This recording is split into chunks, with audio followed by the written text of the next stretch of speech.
Bom dia a todos. É com grande alegria que estamos novamente aqui para a nossa conversa da manhã. Nesta atividade, o Espírito em Foco, com a possibilidade de conversarmos um pouquinho sobre nós mesmos, sobre os nossos sentimentos, né? De maneira que a gente vá se entendendo melhor e também podermos ir caminhando mais tranquilos por essa senda necessária que é a nossa vida.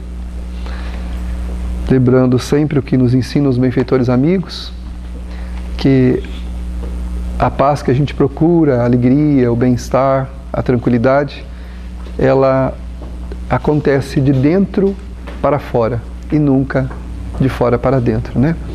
Dificilmente o que nós recebermos de alguém, de alguma coisa ou de algum lugar, vai preencher a lacuna das nossas carências, essa lacuna que nós abrimos ou não preenchemos, né?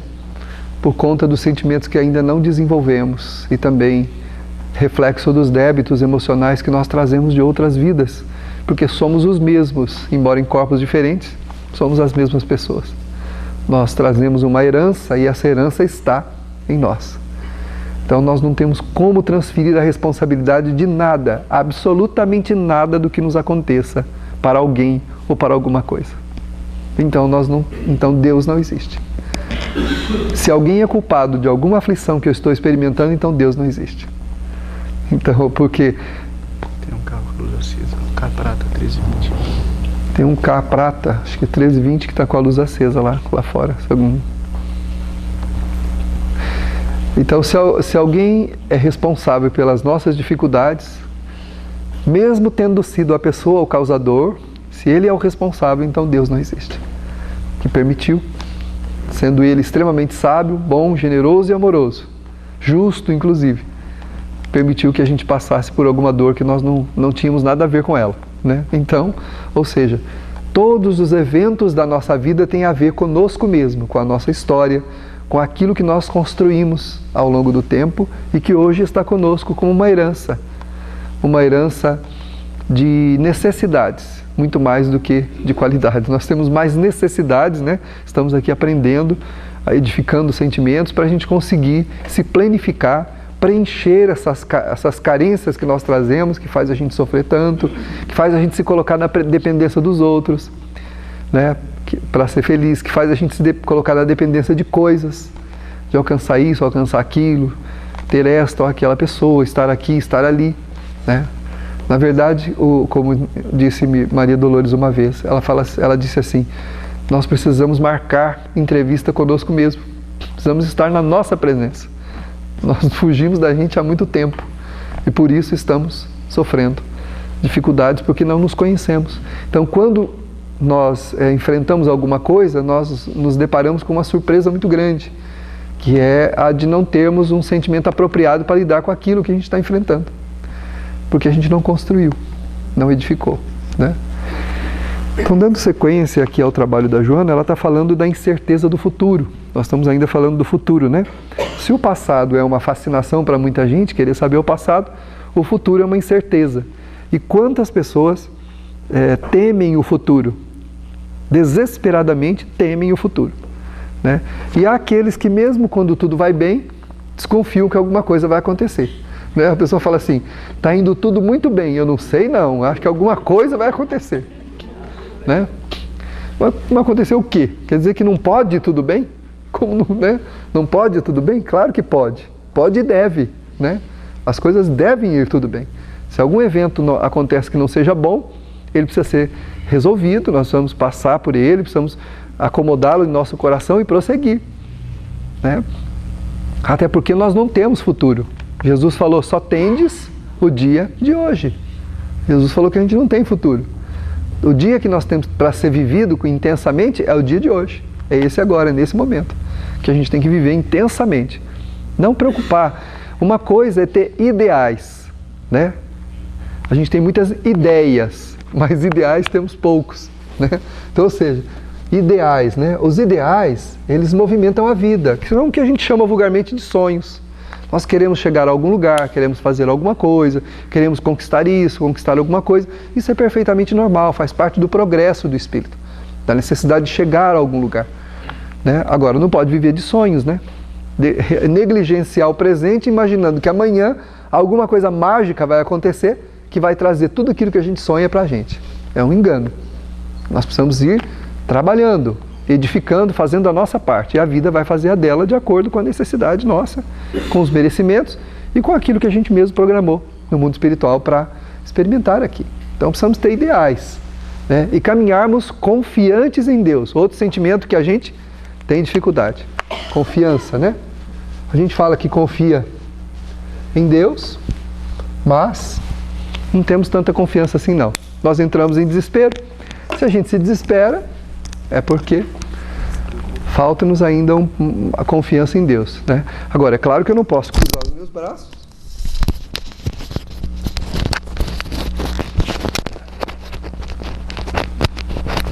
Tentar lidar com a minha... Eu sou estabanado. Tiro tudo do lugar aqui.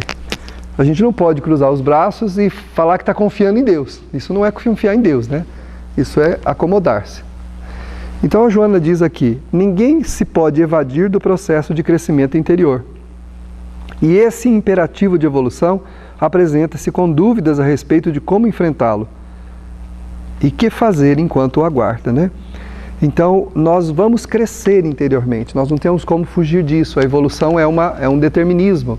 Nós vamos caminhar para Deus, e melhorando e crescimento, evoluindo o nosso sentimento. Agora, através dos enfrentamentos, dos desafios que a vida vai apresentar para a gente. Há uma série de desafios que vão aparecer na nossa caminhada. E é o resultado, o produto desse enfrentamento é que vai nos dar o crescimento ou o estacionar. Ninguém regride. Quando a gente vê uma pessoa tendo um comportamento absurdo, a gente fala, nossa, aquela pessoa degenerou, né? Ela regrediu, não é possível que ela esteja fazendo isso, ela regrediu. Não, ela não regrediu. Ela está se desvelando, ela está mostrando quem ela é. Na verdade, ela estava se controlando, estava lutando e provavelmente desconhecia alguma faceta de si mesma que, ao ser testada, ela mostrou. Ela mesma desconhecia. A gente mesmo pode se surpreender com alguma coisa, né? Dizendo, meu Deus, não imaginei que eu tivesse capacidade de fazer isso. Em dois sentidos, do bem e do mal. Né? E a gente se surpreender com quem a gente é, né? Porque a gente imagina que seja alguma coisa, mas não temos plena consciência de quem somos. Por isso a gente teme o futuro, porque nós sabemos em profundidade que faltam-nos recursos para esse enfrentamento. A atitude correta está em viver cada momento intensamente, porquanto cada minuto que se acerca e passa é o futuro, chegando e transformando-se em passado. O que eu acabei de falar agora há pouco. Viver intensamente não é viver de qualquer jeito, é viver prestando atenção nessa caminhada, verificando pensamentos e sentimentos que nós vamos elaborando enquanto vamos enfrentando as coisas. Né? Porque o autoconhecimento, ele é o segredo da felicidade. Quanto mais nos conhecemos, mais tranquilos, mais serenos, mais previsíveis são as coisas, mais felizes nós vamos sendo, porque a gente vai programando essa caminhada. Né?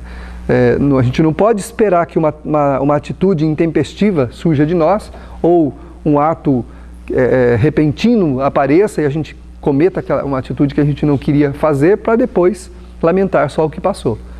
Isso pode acontecer, mas nós precisamos fazer com que a nossa vida seja mais previsível, conhecendo-se mais, prestando atenção no que comumente a gente pensa. Hoje, da hora que a gente levantou, onde transitou o nosso pensamento até agora? Ele está vicioso, ele está aprisionado num problema, numa situação, num determinado campo de comportamento? Se ele está, ali está a nossa necessidade para ser trabalhada. Ali está uma vigilância a ser feita e uma reprogramação do jeito de pensar. Tem pessoas que levantam de manhã e falam, hoje o dia, tá vendo? É uma porcaria. Tudo vai dar errado, nada vai... Se está sol, porque está sol, se está chovendo, porque está chovendo, se está fazendo frio, é porque está frio, se está calor, porque está calor, não tem jeito. A pessoa vai encontrar uma maneira de olhar para a vida e encontrar algum ponto negativo. Por quê? Porque é pessimista. Porque ela carece de valores para os enfrentamentos, então ela acha que a vida é que não presta. Quando falta valores em nós, a gente acha que é as coisas que não prestam, que é a vida que não presta. O homem bom convive com todo mundo e acha todo mundo maravilhoso. Até mesmo aqueles que são desprezíveis. Ao contrário de nós, que olhamos para a televisão quando vemos lá uma pessoa cometer um ato delituoso para com a sociedade, um ato horrível, que foi horrível mesmo, ninguém vai dizer que é bom, não. A gente olha e quer matar o cara, quer botar ele numa máquina de moer carne, né? Quer fazer um monte de coisa com ele, picadinho, dá pra leão. O homem bom olha e chora, de piedade dele. Porque é um doente, que precisa de ajuda. Né? Imagina se o médico, quando entrasse um doente no consultório ou lá no hospital, ele fala, não, isso aí pode descartar. Traz o outro lá. Só os sãos ele atendesse. Jesus falou, os sãos não precisam de médico. Quem vai ao médico vai por quê? Porque está doente. Né? Então, ou seja, se alguém apresenta um comportamento translocado, ou mesmo nós, quando temos um comportamento indevido, é porque estamos doentes. Carecemos de sentimentos melhores para lidar com a vida e com aquelas situações. Então, quando olhamos uns para os outros, nós precisamos abstrairmos dos problemas de cada um e olhar a pessoa como nosso irmão. Isso é uma característica de quem tem olhos bons. Quando os teus olhos forem bons, todo o teu corpo será bom. Está lá no Evangelho. Nós precisamos melhorar a nossa maneira de olhar. Mesmo aqueles que nos agridem, nos ferem, nos decepcionam, são nossos irmãos. São almas também em aprendizado como nós. Por piores possam parecer os seus atos, está dentro do contexto da sua evolução, daquilo que ele sabe fazer e o que ele pode. Fulano sabia o que estava fazendo, se soubesse não teria feito. Claro que não sabia. Fulano é malandragem, tudo bem, isso aí é um desvio de caráter, desvio de sentimentos, ser maldoso, né? Ser aquele um que nós chamamos de malandro, que prejudica os outros, né? É um doente do sentimento, das emoções, é um espírito ainda em aprendizado como todos nós. Mas se a gente tem olhos de bondade para com a vida, nós vamos enxergar nas pessoas nossos irmãos, independente dos defeitos que eles tenham. Porque é assim que Deus nos vê. Como nós somos vistos por Ele como seus filhos. Os filhos pequenos, que não sabem nada, que quebram as coisas, que destroem o que vai catando pela frente.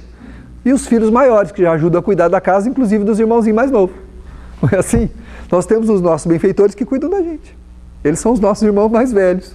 Já sabem mais das leis de Deus do que nós. Já vivenciaram, já adquiriram sabedoria. O que eles fazem? Cuidam de nós que ainda quebramos as coisas. Né? A gente machuca o coração dos outros, quebra a propriedade alheia, destrói as coisas públicas, né? Fala mal de um, fala mal do outro. Nós temos um monte de problemas, de defeitos, nós fazemos um monte de arte ainda, né? Porque nós somos pequenos, crianças ainda, infantis. Somos aprendendo ainda. Então, o segredo da existência está em viver intensamente cada minuto, aproveitando para nós a oportunidade de estarmos convivendo com as pessoas do jeito que elas são e vendo-nos uns aos outros com olhos de bondade, com mais paciência, com mais compreensão. E olhando para a vida como um grande desafio. Cada momento é um desafio que nós temos que enfrentar e passar por ele, para crescermos, para evoluirmos. Como estudávamos na quinta-feira, desafios estes que nós pedimos. Nós pedimos para nós fecharmos essas lacunas que trazemos das carências na alma e também evoluirmos, melhorarmos o nosso sentimento. Né? Então, a benfeitora diz aqui que a atitude correta está em viver intensamente cada minuto que passa. Né? Cada minuto tem que ser vivido intensamente, ou seja, nós precisamos prestar atenção e não deixar que as horas escoem-se sem que a gente perceba como estamos vivendo. Ontem mesmo no meu trabalho, escutei uma pessoa na minha sala falar assim, gente, já estamos em setembro, né? Falta, setembro, outubro, novembro, dezembro, 3 meses já terminou o ano. Eu nem percebi o ano passar. Pois é, deveria ter percebido. Esse é um grande engano nosso. Nem percebi o tempo passar até aqui. Deveríamos ter percebido. Se não percebemos, foi por quê? Porque nós colocamos no automatismo. Se colocamos o tempo no automatismo, colocamos o que no automatismo também? Nossos pensamentos, nossos sentimentos e nossas ações.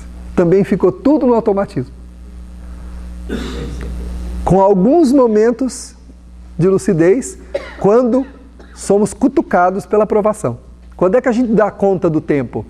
Dá conta das horas? Dá conta das coisas, de observar? Quando nós recebemos as cutucadas das provações. Aí a gente, né? Aí dá uma acordada, né? Aí a hora não passa, né? A hora não passa. Né? Você tem um problema para resolver, você olha para o relógio 300 mil vezes, né? A hora não passa. Parece que travou o relógio. Porque travou aqui. Né? Colocar as coisas no automatismo não é muito bom.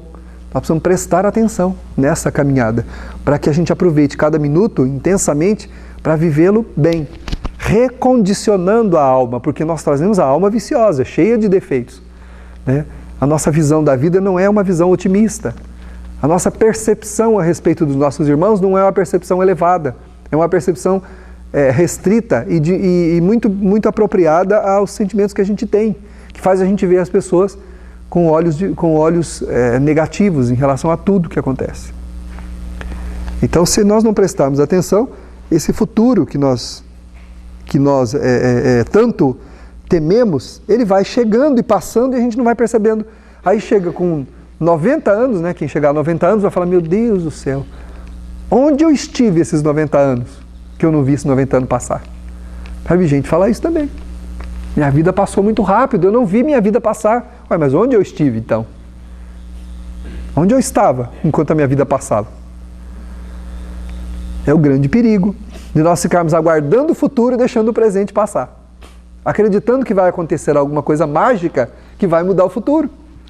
O futuro não vai mudar-se de maneira mágica, vai acontecer num estalo, tudo vai ficar diferente e nós vamos viver em berço esplêndido para sempre.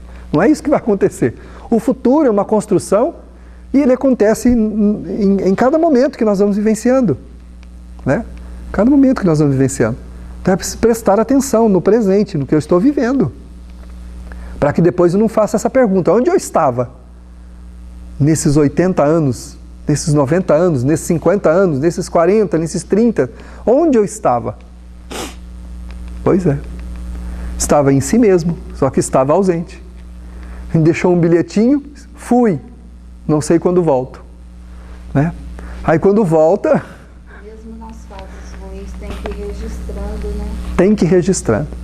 A nossa irmã falou, mesmo nas fases ruins nós temos que ir registrando. Porque tem gente, às vezes a gente faz isso. A gente fala, eu quero esquecer as coisas ruins que passou, porque ficar lembrando. É claro que não é para ficar lembrando coisa ruim. Mas é preciso, quando estamos dentro da prova, verificarmos e fazermos um entendimento a respeito do que é que a vida está querendo nos dizer com aquela experiência que a gente está tendo. Por que será que eu estou passando pela vida com essa pessoa difícil do meu lado? Eu tenho uma amiga que no período em que ela programou casar-se, ela chegou a um período onde ela estava namorando há algum tempo, ela no casasse, acho que foi a mãe, se eu não me engano, a mãe adoeceu. E ela falou pro noivo, eu não vou me casar com você agora. Porque a minha mãe foi acometida de uma doença, o médico disse que talvez ela não tenha muito tempo, e eu preciso cuidar dela. É a minha mãe, eu vou cuidar dela. Se você puder compreender, a gente vai esperar um pouco. Se você não puder, o que eu posso fazer? Eu não posso abandonar minha mãe, vou cuidar dela. Ela se inteirou da situação e sentiu que precisava cuidar da mãe. E a mãe ficou 5 anos no processo de doença. Aos passados 5 anos, a mãe desencarnou. E ela veio para uma entrevista conosco, não reclamar dos 5 anos que passaram, não. Chorar e lamentar a partida da mãe. Olha a diferença, né? Me livrei do peso, né? Ou seja, me livrei do entulho, me livrei do problema que estava comigo. De forma alguma, veio chorar a partida da mãe. A saudade antecipada que a mãe deixou no seu coração. Porque quem ama não lamenta. Quem ama nunca perde nada. Alguém diz, perdi 5 anos da minha vida. Não. Quando a vida nos chama para uma tarefa, é porque nós temos uma lição para aprender. Temos um dever de casa para cumprir. Qual é esse dever de casa? Provavelmente está escrito nas páginas do meu passado.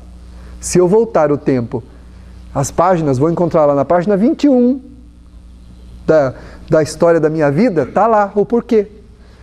Mas como disse a benfeitora, a todos aqueles que pedem com as mãos estendidas para o céu, Senhor, por que eu estou passando por isso? Na verdade não querem saber.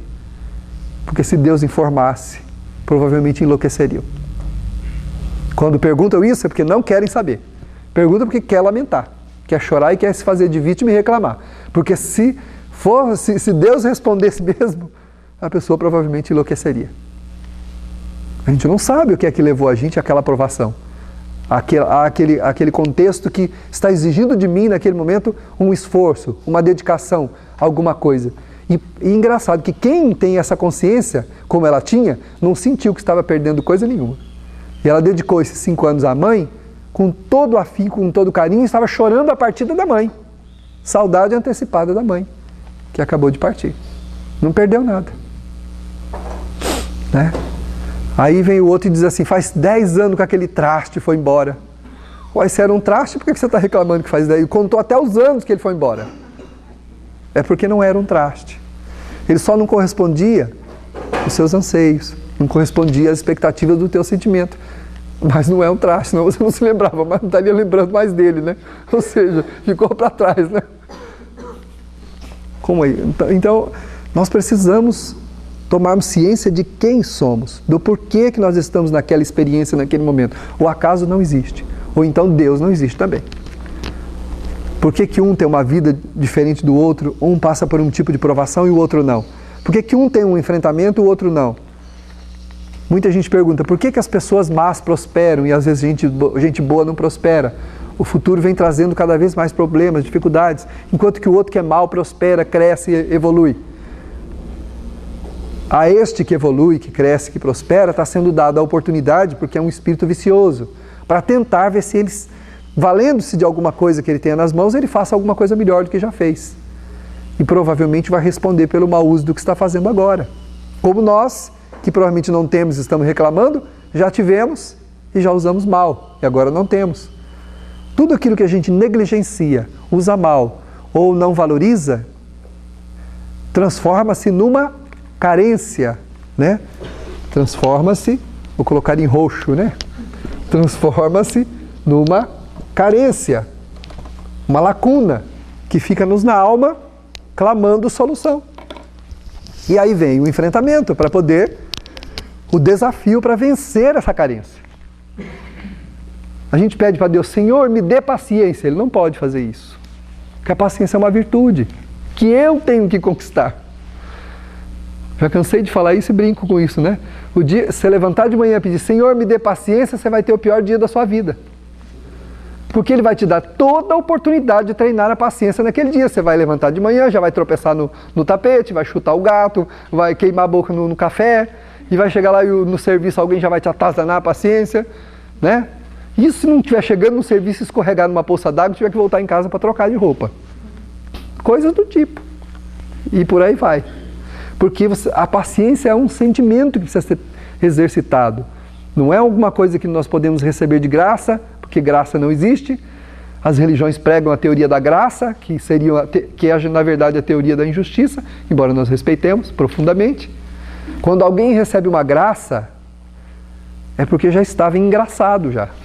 Ou seja, a pessoa já estava com o mérito em si. Foi permitido porque tinha o mérito. Se não houver o mérito, se Deus concede às criaturas aleatoriamente o que elas pedem, sem merecimento, então qual é a justiça? Onde está a justiça divina? Então, pois é. Então nós somos autômatos, entregues à vida sem um significado, que Deus faz o que Ele quiser, a hora que Ele quiser. Ele poderia, claro, é o Pai, é o Senhor da vida, mas não é assim. Jesus falou que Deus é justo e bom. Toda a lei divina está baseada na justiça e na bondade. E até nós que somos imperfeitos sabemos o que é justiça e sabemos o que é bondade. Então, o que escapa disso, se Deus for diferente disso, então não é Deus. Então não existe Deus.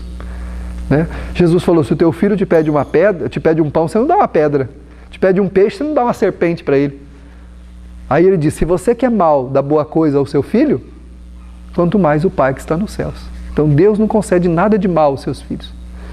Se de alguma maneira nós estamos passando por uma provação, experimentando alguma coisa que, porventura, não contrarie as nossas expectativas, os nossos anseios, é porque de alguma maneira nós ferimos a lei divina naquele momento, em algum momento, e estamos agora, dentro da lei de causa e efeito, nos havendo com aquilo que a gente criou.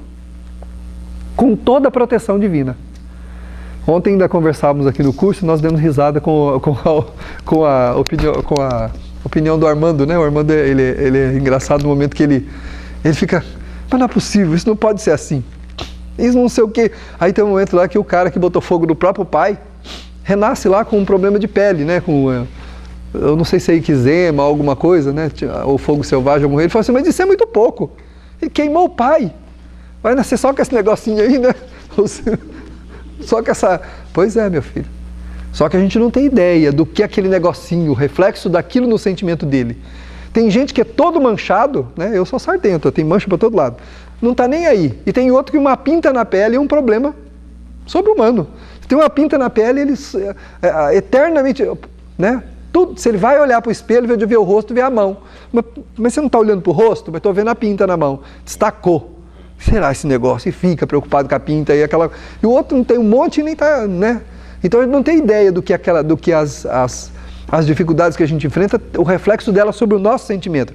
Então, para muitos, nenhuma lepra teria efeito algum. Para outros, basta um probleminha de pele para que o espírito experimente um desconforto sobre-humano e consiga ali resolver os seus problemas, né? E assim mesmo porque ele adotou 3 crianças, né? Ele absorveu para cuidar de 3 crianças, por conta disso, a doença que deveria avançar pelo corpo inteiro parou. Ela não avançou mais. Porque ele resolveu com o amor, o que na verdade ele atraiu com a dor. Ele atraiu para si mesmo, com o engano, com o erro, né? Provocando dor nos outros, ele atraiu para si aquela experiência. Mas ele fez o quê? Ele deteve o avanço daquela dor com o amor. É assim que a lei divina funciona. A partir do momento que a gente passa a amar, verdadeiramente, sem exigir, sem querer determinar a vida do outro, sem querer exigir nada, sem querer determinar. Quando nós passamos a amar incondicionalmente, nós detemos os efeitos do mal sobre nós, porque nos corrigimos. Não é porque Deus, então, bom, então você está sendo bonzinho, então agora eu vou te livrar do seu karma, tá bom? É nós que detemos o avanço do mal sobre nós, porque opomos-lhe uma força maior. A força do mal que avança na nossa natureza como consequência, como lei de causa e efeito, provocando-nos dor, nós colocamos o amor no lugar. O amor é uma força muito mais poderosa, que detém o avanço do mal. E a gente passa então a se sentir melhor. Porque o amor tomou o lugar onde o mal ia avançar. Então, mas isso ele não pediu outras vezes. Não pediu. Nessa mesma. Exatamente, a Teresa lembrou bem. Ele não pediu isso, ele fez isso por conta própria, ele assumiu isso nessa vida. Ele ganhou méritos, né? Porque não estava nem na programação dele. Ele olhou e acolheu aquelas crianças. Como ele acolheu, esse ato de amor dele opôs-se ao mal que estava avançando sobre ele, que ele mesmo criou também. Não é um mal que ninguém estava impondo a ele. Enquanto o pai queimava nas chamas numa vida anterior, a alma dele também ardia de remorso e de culpa. E aquele ardor só sai quando o espírito, então, pede uma vida para liberar-se daquela aflição. Ele mesmo atrai e mantém o sofrimento em si, que só pode ser liberado por uma força contrária de igual ou maior poder, que é o amor. Quando se ama verdadeiramente, se detém o mal, o avanço do mal. A ciência não diz que a gente pode se curar? A espiritualidade também. A gente pode se curar de muitos males. Se nós colocarmos na oposição a esse mal, seja uma doença ou o que for, alguma coisa com o mesmo poder para que seja anulado ou maior. O amor é uma força maior do que o mal que nós atraímos para nós quando fizemos os nossos delitos. Então, o que esperar do nosso futuro? O futuro é incerto? De jeito nenhum. O futuro é muito certo.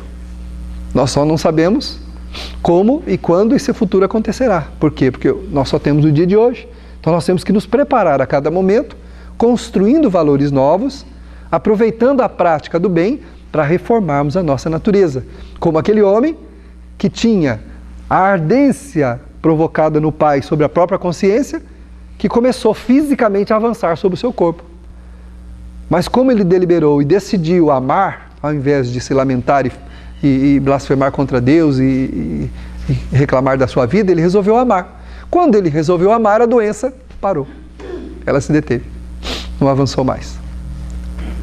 Eu tenho um caso prático de uma senhora que tinha um câncer no intestino, que nós estávamos aqui no atendimento, e ela disse assim: eu estou frequentando essa casa, vai fazer 5 ou 6 anos. Na época, o médico me disse claramente que eu não teria muito tempo de vida, porque poderia avançar para outros órgãos, isso, aquilo, tal, fiz uma cirurgia, estava esperando, e eu não estava esperando prognósticos bons. Mas ela disse assim, eu não sei o que aconteceu. Ela falou assim, aliás, eu acho que foi isso. Que eu me apaixonei tanto por um trabalho da área assistencial, que eu resolvi fazer alguma coisa por esse trabalho. E eu senti que no momento em que eu comecei a me interessar por tudo aquilo que envolvia aquela atividade, alguma coisa dentro de mim foi se aquietando. Eu tinha uma angústia indefinida dentro de mim. Engraçado, essa angústia foi sumindo, foi desaparecendo. Hoje eu não sinto mais nada e faz 5 anos e o médico não sabe o que aconteceu. Porque eu faço meus exames, nada mudou, não cresceu, não aumentou e ao contrário, o processo que deveria ter evoluído diminuiu. E está se extinguindo aos poucos. Cada vez que eu faço os meus exames, ele está menor. Ou seja, a angústia, né, o mal que havia dentro do coração da pessoa, ele foi sendo aplacado, ou seja, a gente vai dizendo à consciência, eu presto sim, eu posso ter me enganado no ontem, mas eu sou uma pessoa de bem, sim, eu consigo fazer o bem. Eu consigo sim. O sentimento, a gente recupera o sentimento de autodignidade, de autorrespeito, de autoamor. E vai destruindo qualquer matriz de qualquer mal que possa nos acontecer. Porque aí já não há mais a necessidade da gente se punir através de doença, qualquer que seja ela. Ou de uma dificuldade, outra qualquer que seja. Nós vamos trocando. Nós mesmos, não é Deus que faz isso, é a gente que vai fazendo. Nós vamos trocando a dinâmica, mudando. Passamos a atrair para a nossa vida outras coisas. Porque tudo que nos acontece somos nós que atraímos. As matrizes de tudo que nós vamos viver estão onde? Estão em nós. Elas estão na nossa natureza. Nós atraímos para nós tudo aquilo que nós precisamos para evoluir o nosso sentimento, para melhorar o nosso sentimento. Jesus disse, vós sois deuses. Um dia farão tudo o que eu faço e muito mais. Depois reticência, ele diz, se o quiseres. Tudo o que eu faço, podeis fazer. Primeiro ele falou que a gente ia poder fazer. Depois ele disse assim, tudo que eu faço, podeis fazer, se o quiseres. Então tem que querer. Se a gente quiser, então a gente elimina, a gente troca uma coisa pela outra. Mas somos nós que trocamos, porque a gente quer. Se não quiser, não tem problema. O sofrimento, a dor, a gente vai acabar atraindo-as, porque a gente acredita que fazendo-se dor, a gente vai resolver as nossas problemáticas do sentimento. Porque automaticamente vai fazendo a troca, né? Vai saindo as coisas com o preenchimento da outra. A gente vai desacreditando numa coisa e acreditando em outra. A gente começa a desacreditar que sofrer resolve problemas. Né? Porque a gente ainda acredita que sofrer é uma forma de resolver os nossos problemas. Nós acreditamos nisso, inconscientemente. Quando fazemos o bem, quando praticamos o bem, praticamos o amor verdadeiro, nós opomos uma força contrária e maior do que a força do mal que quer avançar na nossa natureza, quer avançar sobre nós. Não é fácil, né? Tem gente, eu já falei isso outro dia, eu conheço uma pessoa que ela é muito nervosa, muito assim, desequilibrada emocionalmente, e a pessoa diz assim, quando eu vejo, já estou fazendo. Quando eu vi, já foi. Já falei, já fiz. Pois é. Então nós precisamos, se isso está tão automático assim, o que eu tenho que fazer? Colocar uma força em mim maior do que essa, que virou um automatismo em mim, que me faz fazer o que eu faço, sem que eu me dê conta e de repente eu estou fazendo. Eu tenho que colocar uma força maior que se oponha a essa força. Eu tenho que colocar a força do amor, do bem, opondo-se à força do mal que eu criei na minha natureza, do vício que eu coloquei em mim, que faz com que eu haja com automatismo, ofendendo os outros, fazendo aquilo que eu não devo. Né? Então a gente tem que pensar a esse respeito, né, para a gente entender que o futuro é uma construção agora. É um erro considerar como futuro o que se relaciona ao remoto, ao qual se atiram realizações que deveriam ser executadas agora, definindo circunstâncias e tempo. As somas dos segundos transformam-se em milênios. Ou seja, não adiar as coisas, né? Ficar adiando para depois aquilo que a gente tem que fazer agora. Né? A gente tem hábito de fazer isso, né? Tem hábito de fazer isso, principalmente em relação a vícios de comportamento, a vícios emocionais, vícios físicos. A gente vai deixando e não se corrige. A gente se compraz no exercício deles. e acha que é muito normal. Eu sou assim mesmo. Né? Uma hora eu mudo. Acho que algum dia aí eu vou ser melhor, né? Como se alguma coisa mágica fosse acontecer que fosse me mudar, que não dependesse do meu esforço. Né? Então ele fala aqui, ó, cada segundo se transforma em milênios. Cada atitude minha de agora tem reflexo no tempo. Então eu tenho que tomar cuidado com as minhas ações agora, porque elas têm reflexo no tempo. Eu não posso ficar aguardando o futuro para mudar as coisas. Preciso mudar agora. Porque o meu pensamento e o meu sentimento, eles ecoam no tempo. Tudo que eu estou falando agora está indo embora.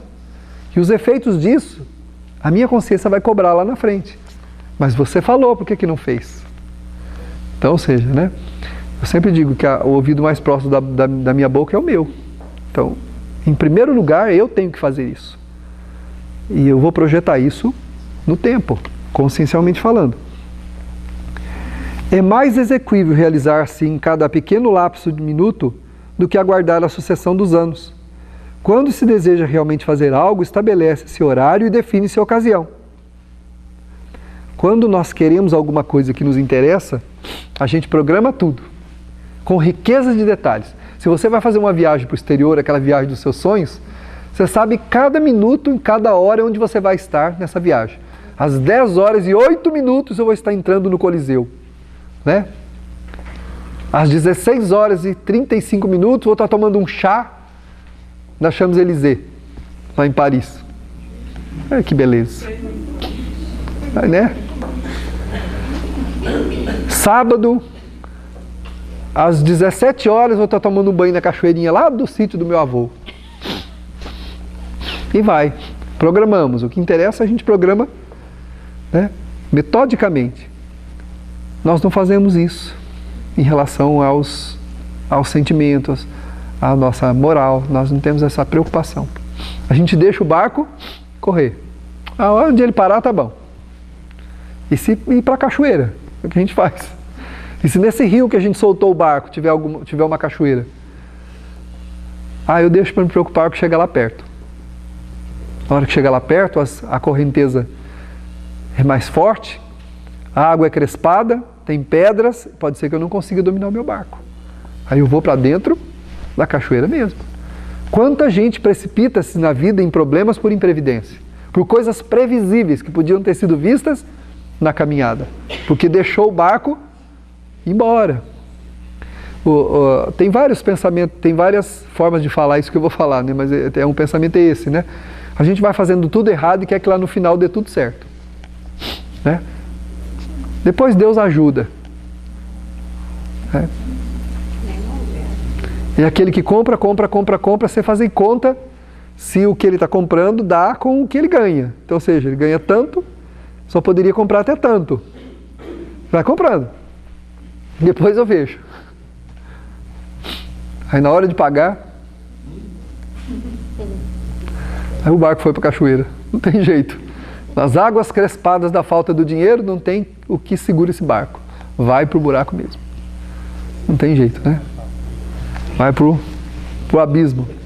E a vida traz todas as faturas nas datas apropriadas. Não tem como a gente se evadir delas. Chega a duplicatinho, ó, tem que acertar. Você parcela a fatura do cartão de crédito. Mas o juro... Parcela a fatura do cartão. Parcela, mas o juro não é nada bom, né?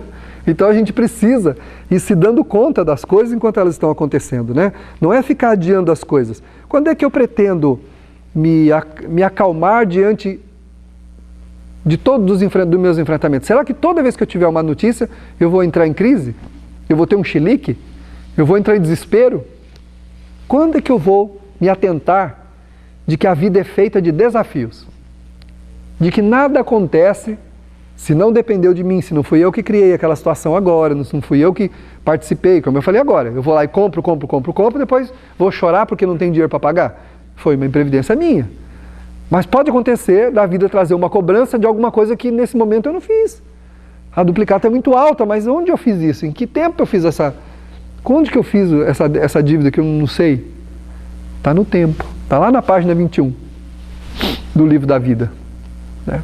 Como o Emmanuel fala que a vida não oferece cópias para revisão, ou seja, não dá para voltar lá na página 21 para pagar nada, então a gente vai ter que conversar com a vida e ver como é que a gente vai acertar esse débito. Aí dá para parcelar, o Gerson, mas aí o juro é alto. O juro é, nós temos que pagar em paz, esperança, confiança, abnegação, sacrifício, perdão, tolerância, entendimento, caridade. As moedas que resgatam essas grandes débitos da vida são essas. Chegando à aprovação, se nós não localizamos na existência onde foi que ela nasceu, nós não criamos isso. Então o que nós temos que fazer? Vermos quais são as moedas que a gente tem para ir acertando. Uma delas chama-se resignação. Diante daquilo que eu não posso mudar, eu preciso me resignar. O resignado encontra paz em Deus. Aí quando ele ora pedindo ajuda, a ajuda vem.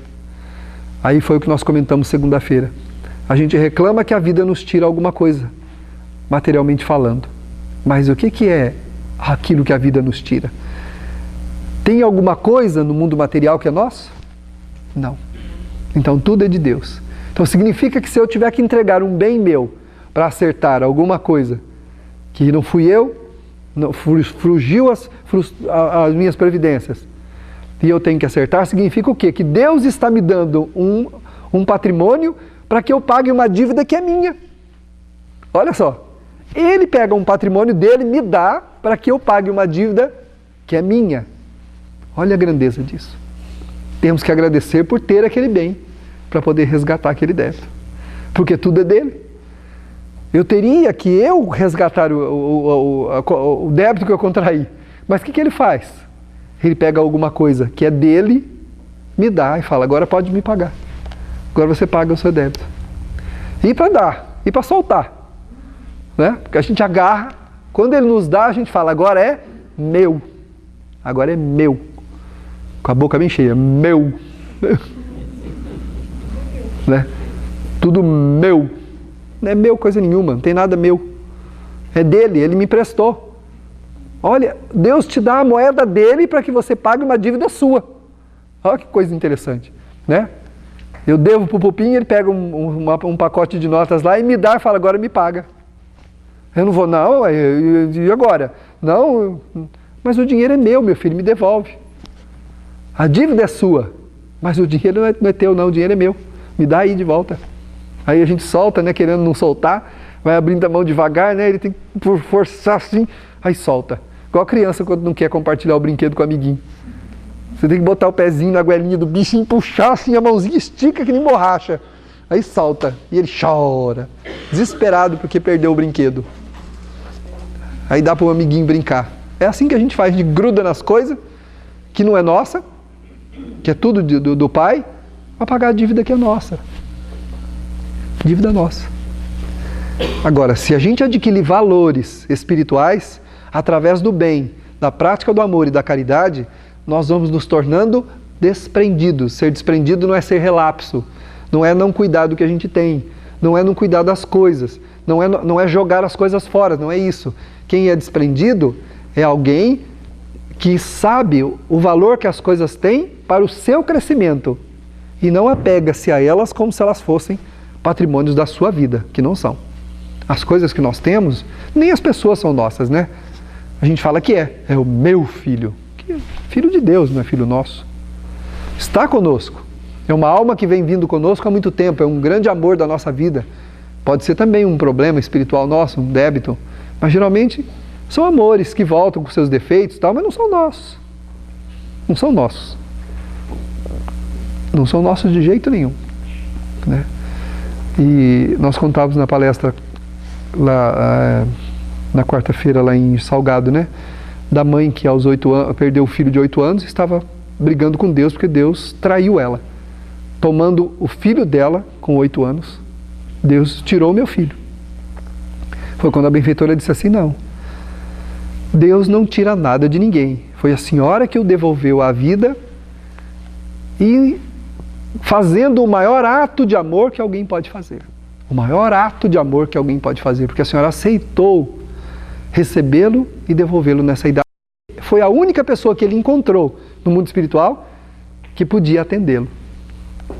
Dos corações que ele amava, ninguém aceitou a atribuição.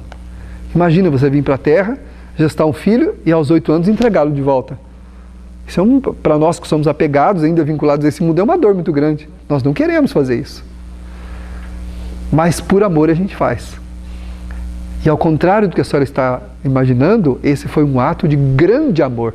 Devolver alguém que a gente ama a Deus, né, a vida, porque ele precisa passar por aquela experiência, aceitar uma missão dessa, só alguém que tem muito amor. E a senhora, por muito amá-lo, aceitou fazer isso por ele.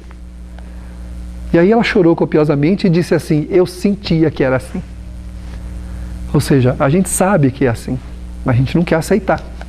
Nosso orgulho, né, nosso egoísmo, nossa vaidade, não quer deixar a gente aceitar as coisas como elas são. A gente quer encontrar uma maneira de manter para o nosso conforto as coisas e aqueles que a gente ama, do jeito que a gente quer, da forma como a gente idealiza, né? Quando ideais é outra coisa. Os ideais, eles são móveis de crescimento, de nobreza, estão incluídos perdas. Dentro dos nossos ideais estão incluídos perdas. Eu tenho como ideal, preciso ter como ideal de vida, em primeiro lugar, ser melhor. Eu preciso ter como ideal de vida ser melhor. Né? Por isso Jesus falou, tratai de juntar tesouros no céu. Não no coração dos outros, não nas nossas coisas, na minha casa, na minha propriedade. Não é ali que eu tenho que juntar tesouro. Nem nas pessoas, no coração de ninguém. Nós temos que juntar tesouros no céu. Ou seja, dentro da própria alma. O reino de Deus está dentro de vós, para que eu consiga prever um futuro realmente verdadeiro. Esse é o futuro verdadeiro. É o futuro da construção. Ou seja, nós nos edificamos como reino de Deus. E quando desprendemos como espírito pela desencarnação, estamos dentro do céu, que nós criamos enquanto estávamos aqui. Porque há muitos de nós que ao desencarnarmos ficam presos a Maria, fica preso ao João, ficam preso ao carro, preso à casa, preso à propriedade. Não se pertence, pertence às suas coisas e aos outros, quando na verdade temos que nos pertencer, através dos outros, é claro, das coisas que nós trabalhamos e usamos para o nosso crescimento, o que é uma diferença muito grande. Temos que construir esse reino dentro de nós. Tratai de juntar coisas no céu, onde as traças e a ferrugem não corrói, e os ladrões não roubam, né? Para a gente não ficar reclamando depois, fulano me tirou tal coisa. Me tiraram, me tomaram isso, pegaram aquilo. Deus me traiu porque levou meu filho e tal. Nada disso, está tudo. Esse pensamento nosso é um pensamento enganoso. Estamos seduzidos pela ideia da falsa propriedade. Quando ainda não nos pertencemos. Porque o que é pertencer-se? É estar plenamente sintonizado com os propósitos divinos, que foram aqueles apontados por Jesus. Isso é pertencer-se. Estar plenamente alinhados com aqueles propósitos. Ama o teu próximo como a ti mesmo, perdoa, vai e não peques mais, reconcilia-te com o teu inimigo. Tem uma série de diretrizes que estabeleceu Jesus que faz com que a gente se pertença quando a gente cumpre elas. Porque se eu não me prender ao meu inimigo, reconciliando-me com ele, mesmo que ele não quer se reconciliar comigo, o que é se reconciliar com o inimigo? É não criar de nós para com ele nenhum tipo de óbice, nenhum tipo de sentimento ruim, nenhum tipo de sentimento negativo. É ter paciência com ele, perdoá-lo, querer que ele se dê bem na vida, que ele cresça, orar por ele. Isso é amar o inimigo. Se nós fizermos isso, nós não pertenceremos ao nosso inimigo, porque se nós não nos reconciliarmos com ele, nós pertenceremos ao nosso inimigo, porque estaremos vinculados a ele. Irremediavelmente vinculados a ele até resolvermos a nossa pendência com ele. Estaremos enjaulados, aprisionados no sentimento com ele. Aquele que você mais detesta te possui. Aquilo que você mais odeia, você está preso àquilo. Então não nos pertencemos. Pertencer-se é a melhor coisa desse mundo que nós podemos fazer. É seguir as diretrizes que estabeleceu Jesus, que aí a gente vai liberando. Perdoa, mas Senhor, já perdoei 7 vezes. Não, Pedro, não é 7 vezes. É 70 vezes 7 vezes. Por quê? Porque quem perdoa se livra do outro. Se livra do mal. Se livra dos efeitos maléficos que aquela situação criou, para que ela não perpetue as funestas consequências que vão redundar em dor no futuro, porque eu vou ter que encontrar nas encarnações com esses que eu não perdoei, com esses que eu não aprendi a amar. Vou encontrá-los um a um, todos eles. Porque a lei divina é lei de amor. Deus quer que os seus filhos se reconciliem. Deus quer que os seus filhos se amem. Então, como é que ele faz dois que têm que se amar colocando um no Japão e o outro lá na África ou aqui no Brasil? Como é que faz? Não tem jeito. Então, tem que colocar junto. Aí, né, a gente tem uma pendência com a outra pessoa, detesta a Jurema, né? A Josefina e a Jurema se detestam. Tá bom. O tempo passa, as duas desencarnam, né? Chega no mundo espiritual e a coisa não tem jeito, e vai para lá, vai para cá, e agora, né? Quero ser feliz, eu queria tanto meu amorzinho aqui, teu amorzinho o quê, minha filha? Olha lá a Jurema lá. Não, aquela eu não quero, não. Tem que a Jurema, não quero. E a Jurema também olha e fala, não, só meu grande amor lá. Não, minha filha, não tem grande amor não, olha para trás. Josefina, o que eu faço? Pois é, minha filha, vai nascer uma e vai gerar outra dentro dela. Você já pensou, tem lugar mais próximo que alguém pode estar de você que no ventre? Você vai ser mulher, de novo, ou se for um homem, né, o Joaquim e o Manuel, né, o Joaquim e o Manuel vão nascer, um é mulher, e o outro vai nascer dentro da barriga dele. Pronto. Aí quando nasce, né, aí dá banhozinho, né, que coisinha mais linda, né, mal sabe que é o Manuel, que odiava o Joaquim, tá os dois ali, pai, mãe e filho, e se beija, e abraça, e passa a mão no rostinho da mamãe, né? Tá ali os dois que se odiavam, que se detestavam, um cuidando do outro. Tem dinâmica mais sublime de Deus para fazer duas criaturas se aproximarem? É assim que Deus faz com os filhos que não se amam. Coloca junto. A gente não faz isso? Dois irmãos que brigam, a gente faz o quê? Vai lá pedir desculpa pro seu irmão. Ah, não vai? O cara tá amarra um no outro, grudado assim, coisinha. Beija ele, dá um abraço nele, beija ele, fala, pede desculpa, pede perdão, dá um beijo no seu irmão. Pronto. Resolve o problema. Deus faz isso com a gente. Por que a gente é diferente de duas criancinhas que ranhetaram e brigaram? Por isso que não é 7 vezes, 70 vezes 7 vezes, ou seja, sempre. Isso é programar o futuro. Por que a gente tem medo do futuro? Porque nós não estamos vivendo bem o presente. Nós estamos deixando passar a oportunidade de crescimento. O futuro nunca é incerto para quem procura viver bem, viver feliz, viver sob os ditames das leis divinas. Quem se pertence não precisa temer o futuro. Porque sendo ele aqui ou no mundo espiritual, ele vai ser o reflexo do que eu já estiver vivendo. Quanta gente nos pergunta, como é que vai ser se eu desencarnar agora? Como é que você está vivendo? Verifique como é que você está vivendo. É o jeito que você vai estar do outro lado. Ninguém vai para o céu ou vai para o inferno. Ou você já está no céu ou já está no inferno. Ou seja, essa atmosfera que você criou vai com você. Vai comigo. Então, se eu já estou vivendo de maneira plena, vou acordar da mesma maneira do outro lado. Com o coração festivo, alegre, tranquilo, envolvido por uma dinâmica de vida amorosa. E ao contrário do que querer ficar num lugar de beatitude, com a asinha batendo para lá e para cá, né? Como acreditam muitas pessoas, eu vou querer achar onde é que estão aqueles que estão sofrendo. E vou para lá para trabalhar. Né?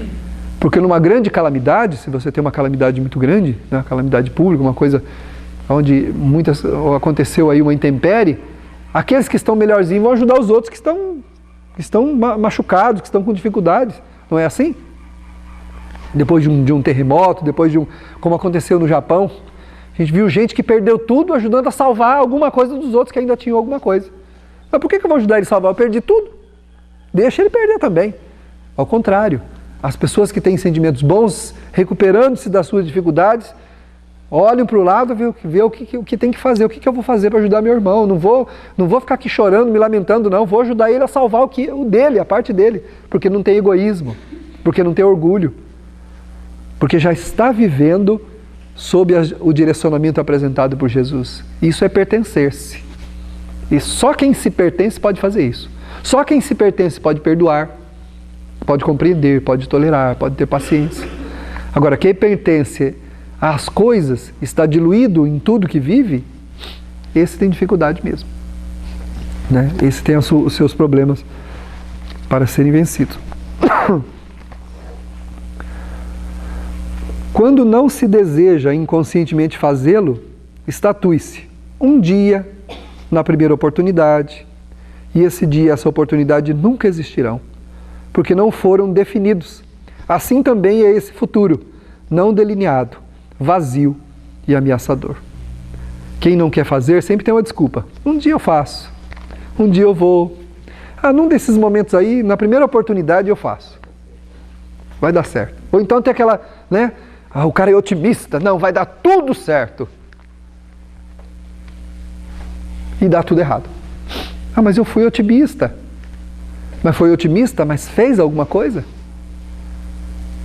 Deixei passar? Não fiz nada. Otimismo não é olhar para a vida e falar, vai dar tudo certo. É fazer tudo certo. Né? Dentro do que se compreende, é ir fazendo as coisas certas. Para que o futuro seja o reflexo do presente.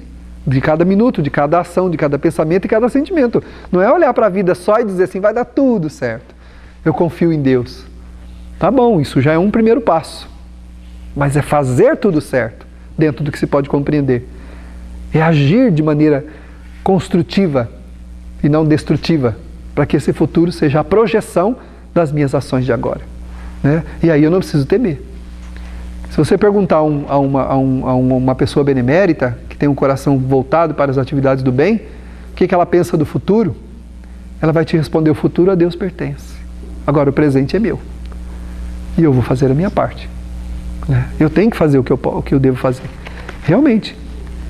Como eu não conheço o meu passado, não sei os reflexos que eles vão ter na sequência do tempo. Mas eu posso ir mudando isso, melhorando e fazendo aquilo que está dentro do meu coração. À medida que se conclui uma tarefa, outra se delineia e torna-se factível a sua realização. Quem realiza alguma coisa, sente-se autorizado a fazer a outra. Aquele que não realiza nada, sente-se vazio e impotente para os enfrentamentos que a vida apresenta. Quando nós observamos os direcionamentos de nosso meigo Senhor, vamos perceber que a sucessão das ações que o Mestre Venerando empreendeu tinham como objetivo levar a humanidade para o reino dos céus. E ele não vacilou em nenhuma delas. Não desertou e não desistiu de nenhum dos passos da sua caminhada.